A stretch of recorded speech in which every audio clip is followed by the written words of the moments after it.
আসসালামু আলাইকুম। Hello friends, কেমন আছেন সবাই? আশা করি ভালো আছেন। সামিনাস টুকিটাকিতে আপনাদের সবাইকে স্বাগতম। আজকে চলে এলাম আরেকটি ব্লগ ভিডিও নিয়ে। এর উপকরণগুলো দেখেই বুঝতে পারছেন আমি কি বানাতে চাইছি। না জানলেও আমি বলে দিই, আজকে বানাবো আমাদের গ্রামের ঐতিহ্যবাহী একটি খাবার। অনেকে পিলকা বলে, আবার অনেকে শুল্কাও বলে। তো চলুন আমি এর উপকরণগুলোর সঙ্গে আপনাদের একটু পরিচয় করিয়ে দিই। আমি নিয়েছি সজনে পাতা, কচু পাতা, চাল কুমড়োর পাতা, তারপর হেঁচি শাক আর কিছু পুঁই শাক। এখানে দেশি পুঁই শাকটা আমি ব্যবহার করেছি। এর জন্য আপনাদেরকে প্রথমে ভালো করে পাতাগুলো বেছে নিতে হবে যেন কোনো পোকামাকড় না থাকে। এরপর পাতাগুলোকে আমি ছোট ছোট করে কেটে নিয়েছি।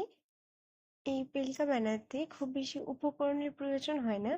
আমাদের দরকার কাঁচামরিচ, রসুন এবং খাবার সোডা আর স্বাদ মতো লবণ।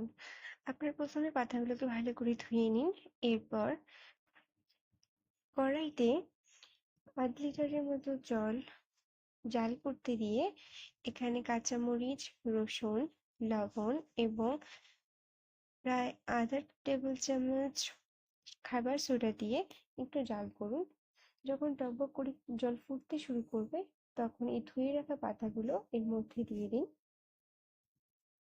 এবং আপনাদেরকে আর কিচ্ছু করতে হবে না। জাস্ট সময় সময় একটু করে নেড়ে চেড়ে দেবেন যাতে সবগুলো পাতা ভালো করে সিদ্ধ হয়ে যায়। এই দেখুন আমি সব পাতাগুলো দিয়ে দিয়েছি।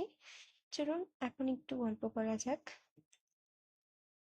এই বেলটা আপনারা যদি একবার খেয়ে থাকেন, আমি আমি 100% শিওর আপনারা এটাকে আবার আবার খেতে চাইবেন।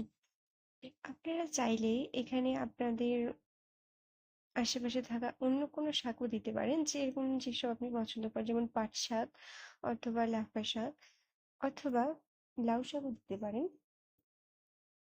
যত বেশি শাক হবে তত এটা খেতে স্বাদ হবে। গ্রামাঞ্চলের এমন কোনো লোক নেই যারা এই জিনিসটি পছন্দ করে না।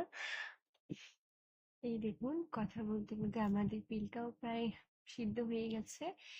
যখন দেখবেন সবগুলো পাতা সিদ্ধ হয়ে গেছে, তখন একটা ডাল ঘুটনি দিয়ে ভালো করে ঘুটে দেবেন। আমি এটা অফ ক্যামেরা করলাম যাতে আমার ক্যামেরার মধ্যে একটু অসুবিধে না হয়। আর আমি যেহেতু নতুন এই ভিডিওগুলো করছি, তাই আমি এখন স্ট্যান্ড কিনিনি।